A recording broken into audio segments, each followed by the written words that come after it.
Assalomu alaykum akalar. SM7 bir hafta bo'ldi. Kirganiga o'tgan safar qo'ygandim.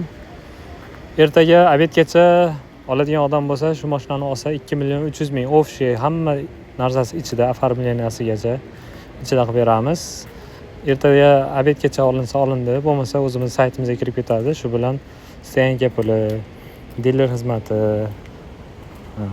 medobi degan narsa o'shalar qo'shiladi. Shunga arzon holatida sizlarga yana bir marta obzor qilib ko'rsatyapman. Mashinamizni yili 2010-yil. Benzin 170.000 kilometr yurgan. Hop, besklyuchovoy dastur bor eshikda. Sidina elektronniy sidina. Hamda bitta qor yoqqanda, sirg'anchiq bo'lgan paytda ezib qoladigan, ushlab turadigan, bir xilda ushlab turadigan funksiyasi bor. Labovoyda spiral bor.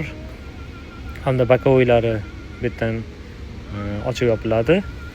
Hamda orqa zatniga o'rganimizda mashinani xo'sh, bokovoyda ko'rayotgan bo'lsalaring, bokovoyimiz o'zgaradi. Zatniga o'rgan vaqtda zatni ko'rsatib berish uchun pastga tushadi hamda orqa kamera tana holatlarini ko'rsatyapti.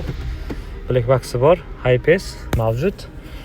Mashinamizni chek mana svet yonib qolgan, buni yo'qotib beramiz o'zimiz. Yana nimalari? Hop, sidina isitadi. Turali sidina isitadi. Oldi orqalari.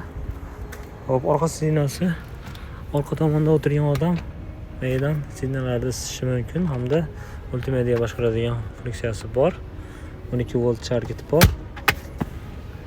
Mashinamiz mo'yka qilib qo'ydim, chiroyli qilib. Kimga kerak bo'lsa bemalol aloqa chiqarasizlar. Orqa bagaj o'ta keng holatda mana.